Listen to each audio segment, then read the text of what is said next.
AC কিনতে চাচ্ছেন 1 ton 1.5 ton 2 ton এবং আপনাদের রুমের সাইজ যদি 120 থেকে 140 স্কয়ার ফিটের মধ্যে হয় তাহলে 1 টনের এই এসিটি কিন্তু আপনারা কিনতে পারবেন এবং দাম আমরা আগেই বলেছি অফিসিয়াল প্রাইস ৫৮,৯০০ কিন্তু discounted price ৪৮,৫০০।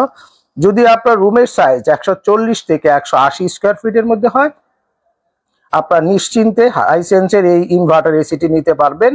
Official price ৭৪,৯০০, discounted price কিন্তু একদম লোভনীয় মাত্র ৫৯,৫০০ টাকায় এবং 2 টন যারা কিনবেন দাম অফিসিয়াল প্রাইস ৯২,৯০০, আমরা ডিসকাউন্টে দিচ্ছি ৭২,৮০০ টাকা। এই প্যাকেজের সাথে ডেলিভারি ইনস্টলেশনটি ফ্রি থাকবে।